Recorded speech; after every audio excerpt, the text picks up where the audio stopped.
Dirige, j'ai perdu mon écran. Juste là. OK, parfait. Dirige pour chaque personne ici qui doit partir avec en connaissance de ta volonté parfaite sur leur vie, Seigneur. Et on te remercie d'avance pour ta parole qui nous enseigne, qui nous dit comment faire pour connaître ta volonté, Seigneur. Amen. Beaucoup de versets ce matin que vous allez à recevoir, donc vous pourrez le repasser parce que quand je cherchais, on entend souvent des messages, la volonté de Dieu, puis c'est souvent des fois obscur. Je me suis dit, le meilleur, c'est pas mes paroles que je veux que vous receviez, mais c'est l'enseignement divin. Amen. Qu'est-ce que Dieu révèle, comment connaître sa volonté? Amen. Comment savoir si on est dans sa volonté? Fait que la foule était assise, voici qui est mon frère et mes sœurs. Ils sont dehors, ils cherchent à te voir, c'est du monde qui dit ça à Jésus. Fait que là, Jésus répond, qui est ma mère et mes sœurs, en parcourant du regard ce qui était assis dans le cercle autour de lui. Il dit, voici ma mère et mes frères, quiconque fait la volonté de Dieu, voilà mon frère, ma sœur et ma mère. Voulant dire, celui qui fait la volonté de Dieu, c'est son enfant. Donc, c'est donc important de la connaître, sa volonté de Dieu-là. Parce que s'il faut la faire, si on appartient, si on est des enfants de Dieu, il faut la faire. Et quand on prie, par exemple, puis on a chanté cette belle chanson au début de Notre Père, quand on nous dit que ta volonté se fasse comme elle est faite dans le ciel, le verset biblique nous dit, quand on dit le Notre Père, que ta volonté soit faite sur la terre comme au ciel, c'est qu'on est en train de dire à Jésus que la volonté que toi te destinée dans le ciel soit celle qui s'accomplisse sur la terre pour ma vie. Amen. Quand on prie cette prière-là, c'est beaucoup plus profond que vous le pensez. C'est qu'on réclame à Dieu que la volonté que lui a destinée dans le ciel soit celle-là qu'on fasse sur la terre. C'est très grand, c'est très puissant aussi. Donc, cette prière. Et il faut faire attention parce que c'est pas, tu sais, il y en a qui disent Seigneur, Seigneur. C'est pas ceux-là seulement. C'est pas ceux-là qui vont rentrer dans le royaume dessus. Il dit, c'est celui-là qui va faire la volonté. T'as beau dire Seigneur, Seigneur. Mais c'est pas ça qui fait de toi un enfant de Dieu. Un enfant de Dieu, c'est celui qui fait la volonté de Dieu. Parce que vous savez qu'à la fin des temps, beaucoup de ces gens vont dire oh Seigneur, on a même fait des miracles en ton nom. Ben, je vous dirai ouvertement, retirez-vous de moi, vous tous, ouvriers d'iniquité. L'iniquité, c'est quoi l'iniquité? C'est bien plus grand qu'un péché. Le péché, en grec, c'est manquer le but. Mais une iniquité, c'est le contraire d'équité, de droiture, de justice. C'est quelqu'un qui vit dans l'injustice, qui est fautif, qui fait des choses croches. Et c'est pour ça que Jésus il dit, tu ne peux pas vivre. Tu ne peux pas dire que tu t'appelles un enfant de Dieu et que tu dis Seigneur, Seigneur, c'est pas ça qui fait de toi un enfant de Dieu. C'est que si tu fais la volonté de Dieu. Parce que même si tu prétends être chrétien et tu as même fait des miracles, pas ça si tu ne fais pas la volonté de Dieu. Donc c'est important, n'est-ce pas? Je voulais établir la base en commençant. C'est-tu important ou non de faire la volonté de Dieu? Oui. Oui. C'est important. Puis c'est ce qu'on demande. Donc maintenant, comment la trouver, cette volonté de Dieu-là? Parce qu'il y a plusieurs chemins, plusieurs dans la vie, beaucoup de chemins qui se tracent devant nous, beaucoup de choses qui se déplacent, beaucoup d'idées, beaucoup de projets, beaucoup d'événements qui se placent. Comment la connaître, cette volonté de Dieu-là? Est-ce que c'est de faire un choix entre une pomme ou un muffin ou avec un lait au chocolat ou quoi que ce soit ou une paire de souliers? Écoute, moi je suis pas le genre de gars qui voit Dieu dans ma soupe aux tomates. On a des milliers de choix à faire puis on en fait à tous les jours. On fait des centaines de choix par jour.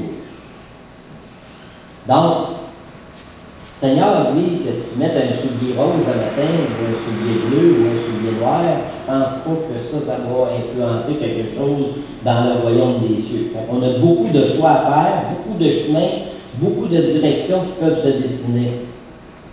Et ce qui est important à savoir, est-ce que le chemin que je prends, je fais la volonté de Dieu à l'intérieur du chemin que j'emprunte? Des gens qui viennent de loin ici. Ils sont arrivés ici. Ils auraient pu choisir un autre endroit. Moi, je suis arrivé ici, dans la région, en réalité, j'ai fait un choix dans un chemin. Je suis arrivé à Saint-Malachie, à Saint-Nazaire. Oh! Mais là, j'étais-tu dans la volonté de Dieu?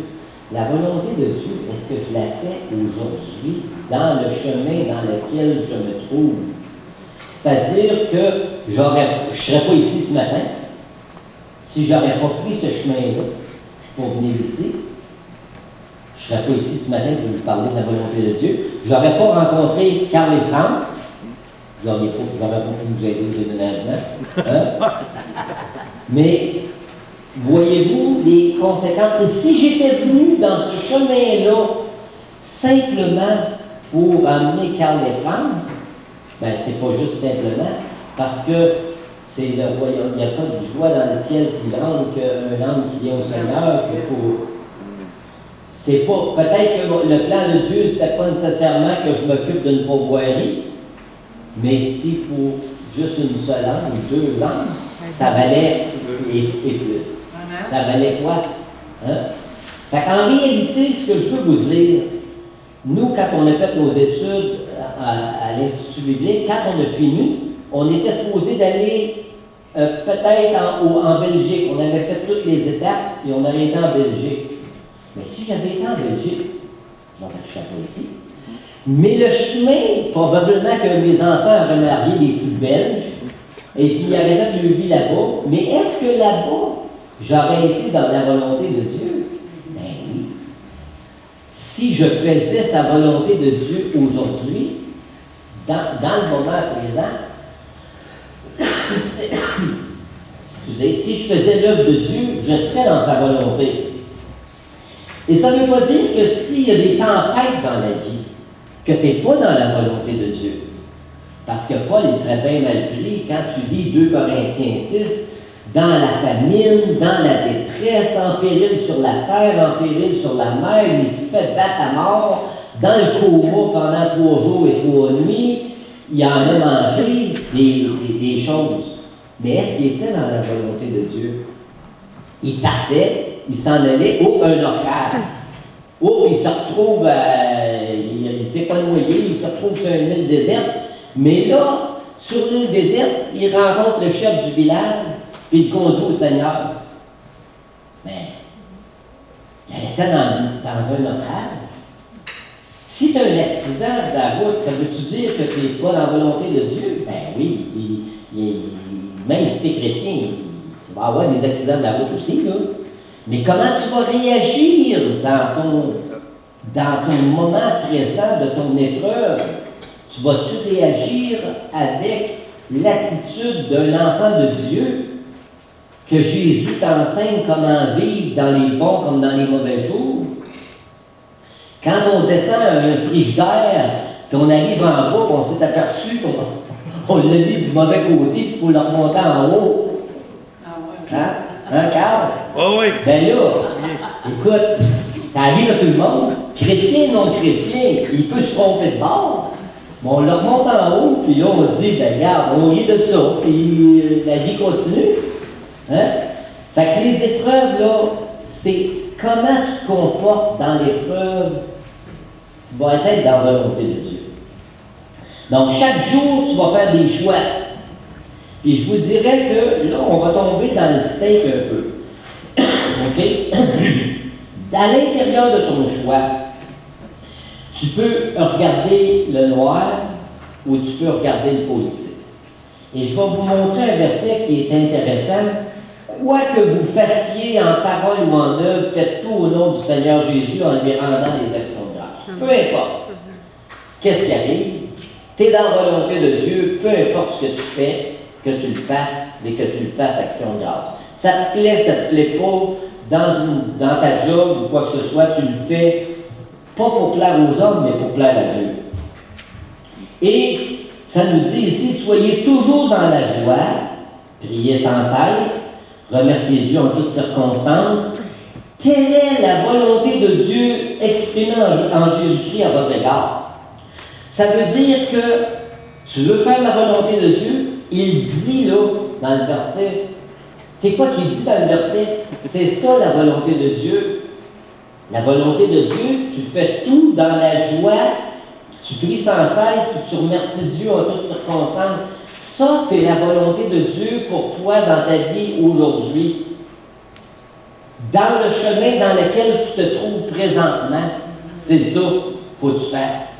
Puis quand tu vas faire ça, c'est là que Dieu va te révéler d'autres choses plus grandes. Parce que dans le moment actuel, tu es dans sa volonté parfaite. Parce que tu fais ce qui est dit. Parce que ça dit, c'est pas ceux qui disent Seigneur, Seigneur, c'est ceux qui font la volonté de mon Père qui est dans mes yeux. C'est lui qui est mon frère, ma soeur. C'est ça, de faire la volonté de Dieu. Ça le dit comment? C'est ça. OK, je vais faire ça. Je vais être dans la joie, prier sans cesse, puis je vais remercier en toutes circonstances. C'est sa volonté. Amen. Ainsi, quiconque entend ses paroles et les met en pratique va construire sa maison sur le roc, va la construire sur Jésus-Christ.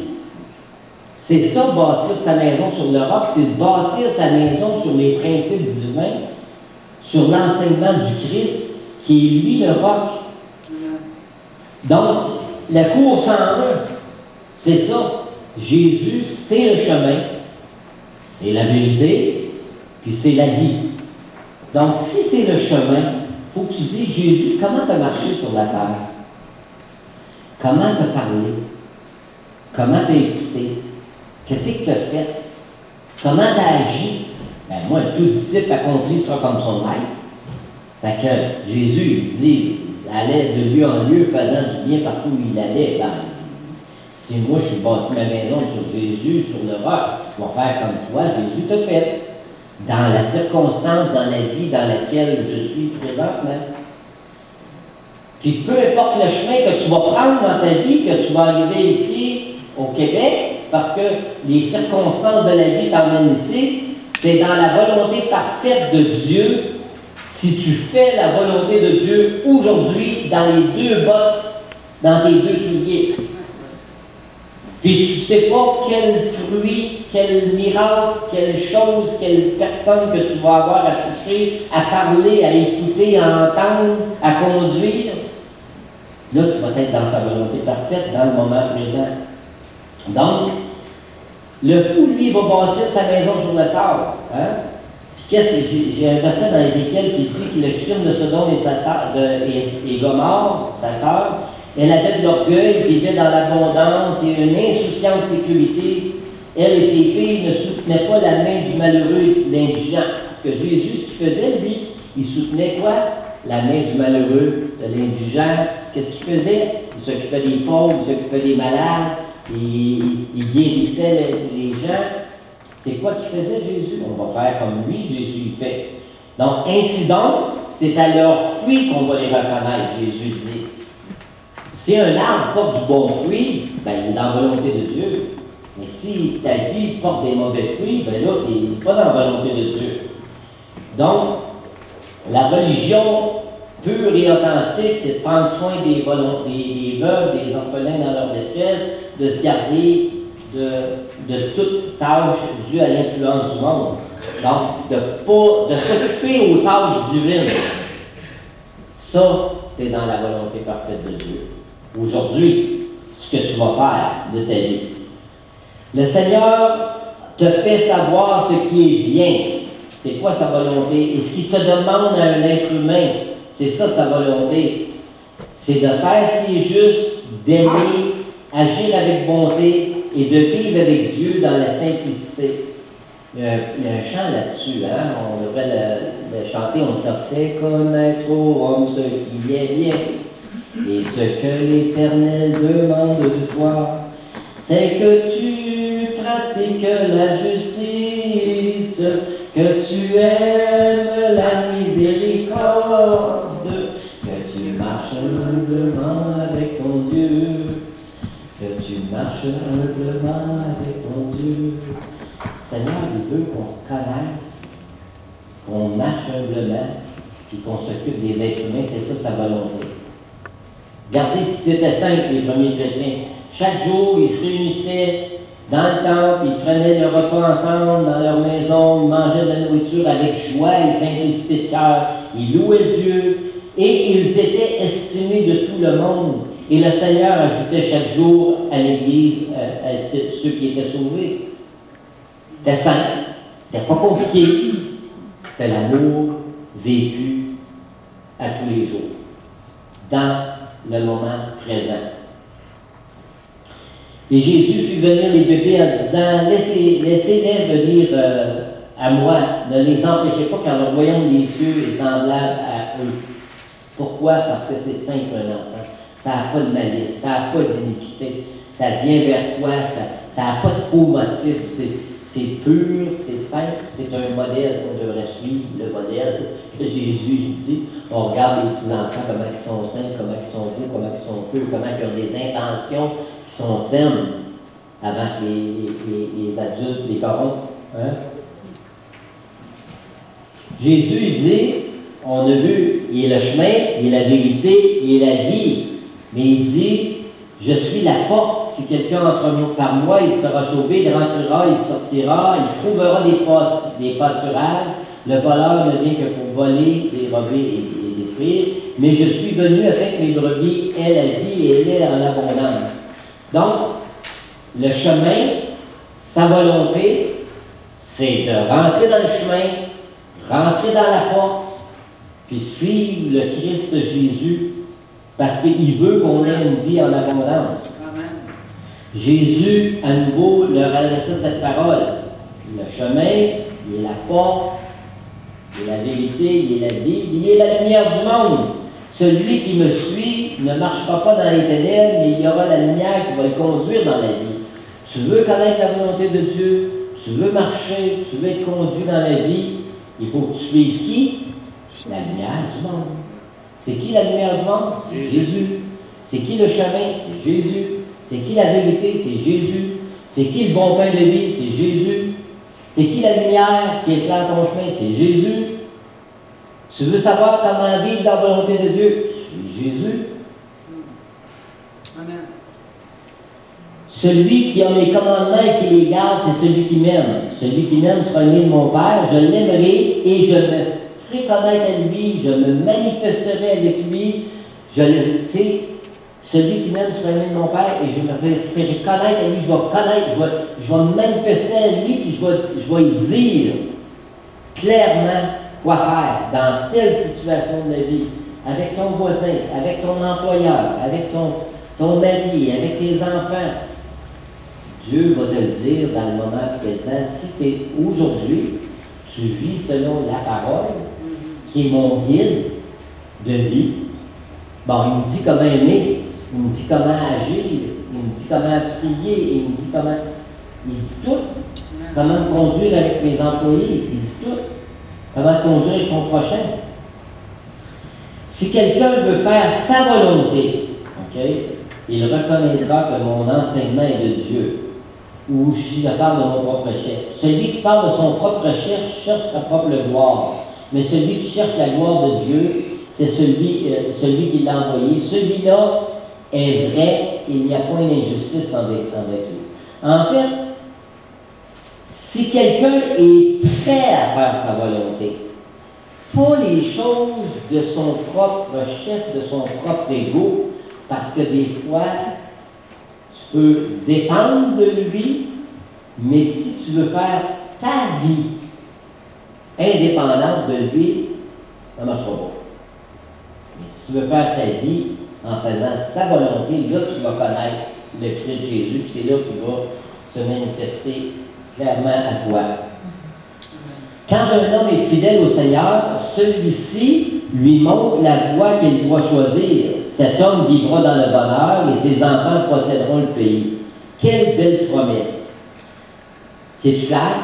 Amen. Comment connaître la volonté de Dieu? Pas compliqué. Fidélité au Seigneur, il va te montrer la voie à suivre. Tu es fidèle au Seigneur. Tu as la foi au Seigneur. Tu dépends de lui. Tu es complètement en dépendance de ton Seigneur. Bien là, ce qui va arriver, il va dire, je vais te montrer la voie que tu dois suivre. Puis là, tu vas vivre dans le bonheur, puis en plus, tes enfants vont posséder le pays, tu vas être heureux. Hein? Puis tu vas le faire, tu vas faire ta vie avec joie, puis tu vas sourire comme ce gars-là sourire. On est toujours libre de faire des choix que l'on veut, cependant, on n'est pas libre des conséquences de notre choix. En fait, je pense que tout à l'heure, Clermont nous l'a mentionné, hein, dans son témoignage, tu fais des choix, tu subis les conséquences. Parce que, oui, on est libre, Dieu nous a laissé libre de faire des choix. Mais cependant, on n'est pas libre des conséquences de tes choix. Tu vas avoir des conséquences, tu as toujours des conséquences à tes choix que tu vas faire. Si tu manges un baguette de pommes aujourd'hui, c'est sûr que demain tu vas aller à la toilette pendant toute la journée, tu vas avoir tu vas t'être évité. Ou si tu manges 3 ou 4 pizzas à soir, c'est pas bon pour la santé. Si tu bois trop de bière, ben là, tu vas faire un coma éthylique et tu vas te ramasser où à l'hôpital, puis tu vas maganer ton foie, puis chaque choix que tu fais a des conséquences sur ta vie, sur ta santé, sur ton environnement. C'est sûr. Hein? On dit qu'un alcoolique, par exemple, va avoir 15 personnes autour de lui, un toxicomane, 15 personnes autour de lui, dans le minimum, qui sont affectées par son comportement. C'est normal. On ne vit pas dans la volonté de Dieu. Ben là, on a les conséquences de ne pas être dans la volonté de Dieu.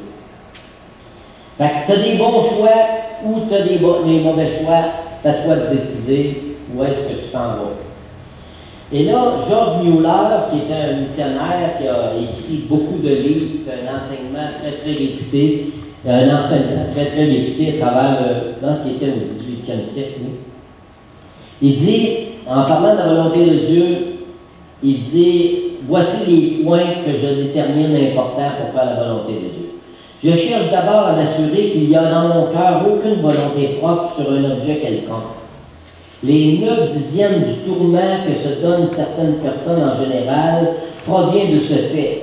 Les 9/10 des difficultés sont vaincues lorsque nos cœurs sont prêts à faire la volonté de Dieu, quelle qu'elle soit. Qu'on est véritablement dans un tel état, la volonté de Dieu ne tarde pas à se révéler. Donc, c'est ça, hein, tu veux savoir l'autre verset qu'on a vu avant, tu veux savoir si c'est ta volonté, si tu parles de ton propre chef, quand tu es prêt à faire la volonté de Dieu, puis que tu te mets disposé à faire la volonté de Dieu, puis c'est pas ta volonté propre, ben là, parce que tes problèmes vont arriver dans ta vie, c'est que quand tu n'es pas disponible, tu n'es pas prêt à faire la volonté de Dieu. Ce premier point est acquis, je ne m'attarde pas aux sentiments ou aux impressions. S'il en était ainsi, je tomberais bientôt dans de grandes illusions. Trop souvent, on entend ça, moi personnellement, j'ai une sainte horreur quand vous allez me connaître assez, de dire, le Seigneur me dit, attends une minute, là, le Seigneur te dit que tu as entendu une voix, ou si c'est-tu tes émotions, c'est-tu tes sentiments, ça vient de où, ça? Le Seigneur m'a dit. Quand quelqu'un dit ça, le Seigneur te dit, moi, je vais tomber à la face à terre, il va dire, qui suis-je pour être humain, pour être devant quelqu'un qui, si le Seigneur me dit, là, toutes les 5 minutes, ben oui, ça se peut que le Seigneur te dit, mais comment il te montrait ça? Puis quand, des fois, je confronte les gens, le Seigneur me dit, ben attends une minute, ouais, là, il n'y a aucun argument. Ben là, j'ai rêvé. Ben oui, j'ai rêvé. Les songes, les rêves naissent de la multitude des occupations. Tu peux rêver parce que tu as trop. Mais, t'as un songe, gros songe. Ben oui, j'ai un gros songe, ça fait rêver. J'en ai déjà eu un songe. Je savais que c'était pas un rêve, là, parce que j'avais trop mangé de pizza. Mais c'était correct. Mais il faut faire attention de s'assurer que ce n'est pas tes impressions, tes sentiments, tes émotions personnelles qui font manifester parce que tu as une émotion, puis là tu dis, tu essaies de mettre Dieu dans ton plan. OK? Troisièmement, je cherche la volonté de l'Esprit de Dieu dans la parole. L'Esprit de la parole vont ensemble. Si je consulte le Saint-Esprit seul, sans la parole, je peux me faire des illusions. Le Saint-Esprit me conduit, sera toujours en accord avec les Écritures, tout le temps. Le Saint-Esprit ne peut pas te dire quelque chose qui ne marche pas avec les Écritures. Oui, des fois, le monde me dit ça. Je m'excuse, oui, je ne vois pas ça dans les Écritures. Ensuite, je mets dans la balance les circonstances. Ces dernières m'indiquent souvent la volonté de Dieu en accord avec la parole et le Saint-Esprit. Et cinquièmement, je supplie Dieu ensuite de me révéler toute sa volonté. Ainsi, dans la prière, l'étude de la parole, la réflexion, je viens à me former un jugement et selon ma connaissance et ma capacité, mon esprit est en paix, je prends la détermination d'agir toujours dans un esprit de prière, comme on a vu dans le verset tout à l'heure, soyez dans la joie, priez sans cesse. Dans les choses ordinaires et dans les transactions de grande importance, cette méthode m'a toujours réussi. Au cours de ma vie chrétienne, je comprends actuellement, en mars 1895, une période de 69 ans, 3 mois, je n'ai pas le souvenir d'avoir recherché la volonté de Dieu une seule fois avec sincérité et en persévérance au moyen de la parole de Dieu par le Saint-Esprit, sans avoir invariablement été conduit sur la voie droite. Mais lorsque la droiture de mon cœur et l'intégrité devant Dieu m'ont fait défaut, et que je n'ai pas su attendre avec patience le conseil de Dieu, mais que plutôt j'ai préféré les conseils de mes semblables aux déclarations de la parole de Dieu, alors j'ai commis de graves fautes. Georges Loulard. Il avait pas honte de dire que dans la vie, il n'a pas toujours fait des bons choix. Mais il dit, mon expérience de vie à 69, après 69 ans, je peux vous dire que si j'ai suivi ces principes-là, puis que j'ai mis Dieu dans ma vie, dans la sauce, dans ma décision, j'ai toujours fait des bons choix. Mon pied s'est attaché à ses pas, j'ai gardé sa voie, j'en ai pas dévié, je n'ai pas altéré les commandements de ses lèvres, j'ai fait plier ma volonté aux paroles de sa bouche. C'est que souvent, ta volonté propre est là. Et si tu as un combat, puis que le Saint-Esprit est en toi, la petite voix du Saint-Esprit va dire non. Mais quand tu es dans une action, tu dis, bon, ben là, je fais plier ma parole à sa parole. Je fais plier ma volonté aux paroles de sa bouche. Parce que je sais, par le Saint-Esprit qui vient de m'avertir. C'est ça la dépendance au Saint-Esprit, puis on va voir un peu plus loin. Il dit, ne vous conformez pas aux mauvaises habitudes du monde, mais laissez-vous transformer et vous donner une intelligence nouvelle. Vous pourrez alors discerner quelle est la volonté de Dieu, ce qui est bon, agréable et parfait. On ne se conforme pas, c'est-à-dire qu'on ne vient pas avec la forme du monde, on ne vient pas conformer au reste du monde, mais on est transformé par le renouvellement de l'intelligence. Puis comment il se fait? Par le chemin, par la vérité, par la vie, par la lumière, par la parole. C'est lui qui transforme nos vies à son intelligence parce qu'on ne se conforme pas au siècle présent. Puis là, on est renouvelé dans notre intelligence. Et puis là, on comprend, on connaît la volonté de Dieu, ce qui est bon, agréable et parfait. Donc, voici l'assurance que nous avons auprès de lui. Là, tu as une assurance. Bienvenue, rentrez, il n'y a pas de problème. Et voici l'assurance que nous avons devant lui. Si nous lui demandons quelque chose selon sa volonté, il nous écoute. Tu veux savoir si tu es dans la volonté de Dieu, si tu lui demandes, il va t'écouter.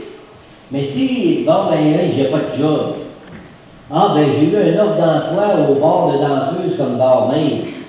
Ben là, ça, je sais pas. Penses-tu, Seigneur, si tu dans ta volonté? C'est pas compliqué.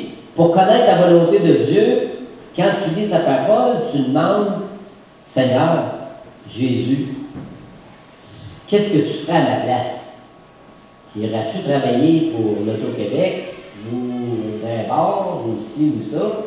Et là, je pense que tu as ta réponse juste en pensant, dire qu'est-ce que Jésus ferait à ma place?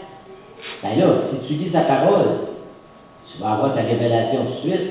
Jésus, il va te le dire. Et ça, c'est le nerf de la guerre, c'est la clé est là. Lorsque l'Esprit de vérité vous fera accéder l'Esprit, le Saint-Esprit, à la vérité toute entière.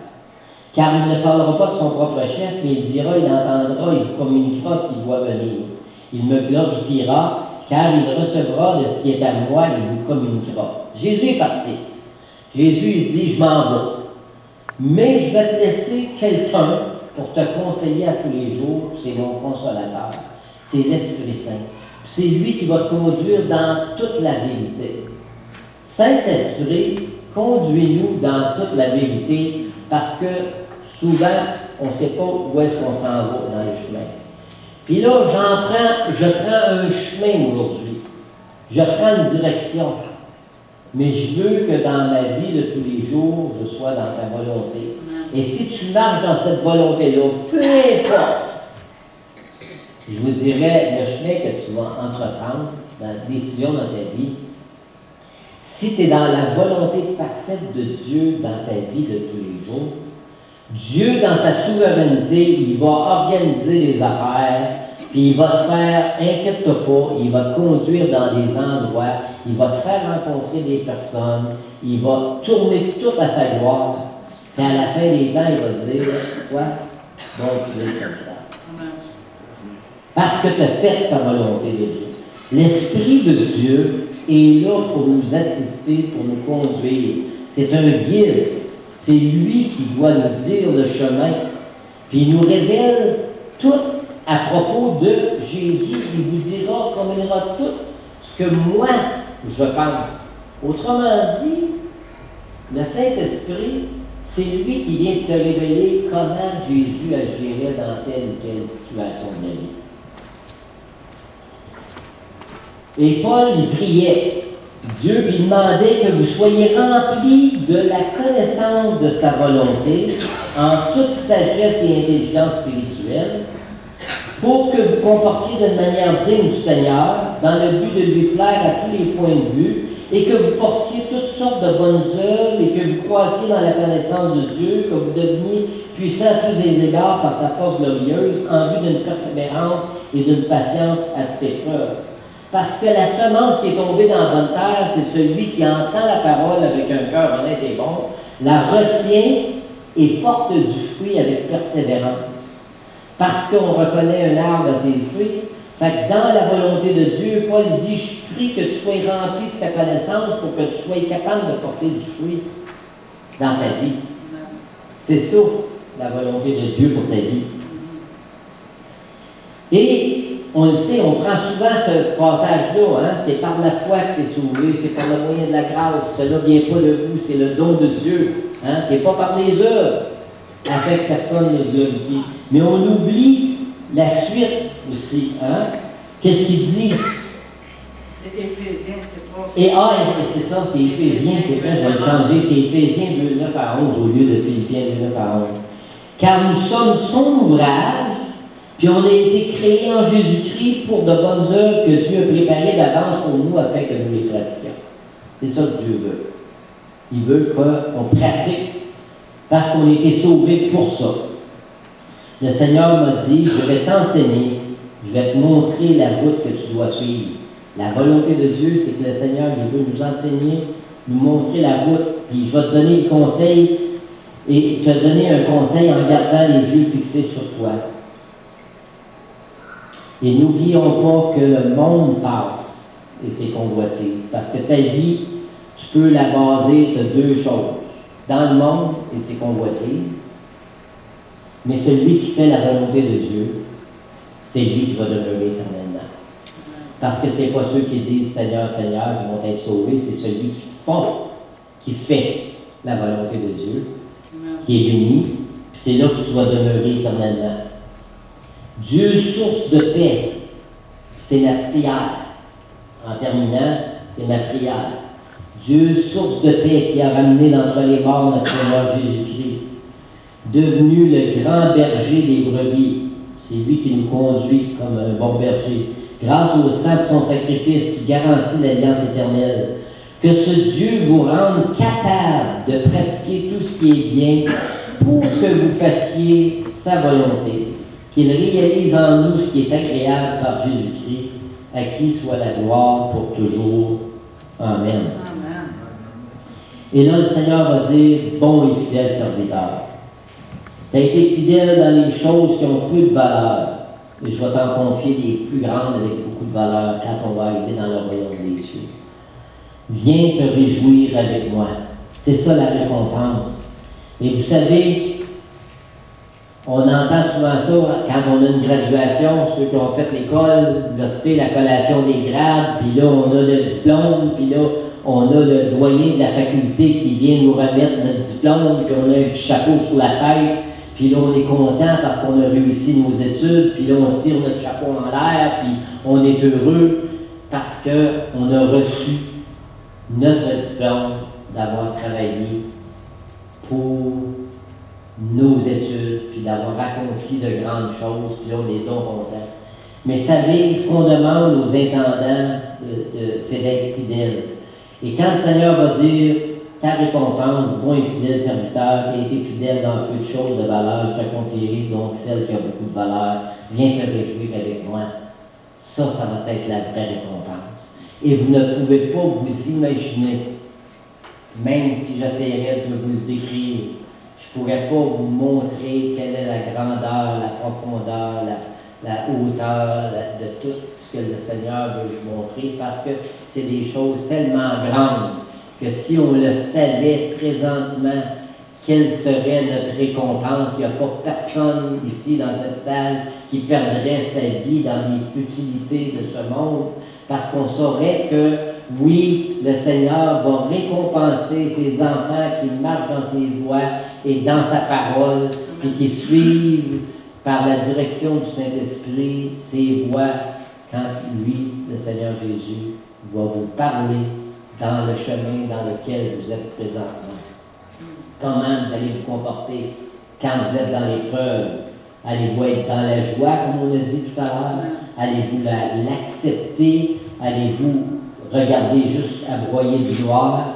Ou vous allez être positif dans la vie et dire aujourd'hui, qu'est-ce que je peux faire pour aider mon prochain? Qu'est-ce que je peux faire aujourd'hui même? Donc, on va prier, puis en même temps, je vous demanderai de faire un exercice aujourd'hui. Suite à ce message, l'appel, ça va être, parce que selon la parole de Dieu, vous appellerez pas ce matin à appeler, consacrer votre vie, puis faire une petite prière magique pour vous, puis là, miraculeusement, vous allez arriver, vous allez être un homme nouveau en marchant dans la volonté de Dieu. Mais la volonté de Dieu, c'est en sortant d'ici ce matin, qu'est-ce que vous allez faire avec les personnes que vous allez rencontrer, avec les gens que vous allez rencontrer, avec vos familles, vos parents, vos amis. Comment vous allez témoigner? Avez-vous une parole, un encouragement, un mot, une bénédiction à donner à quelqu'un? C'est ça l'appel de Dieu, c'est de mettre en pratique la parole, parce que ce n'est pas ceux qui écoutent, mais c'est ceux qui mettent en pratique et qui font la volonté de Dieu. Que le Seigneur vous bénisse abondamment. Amen.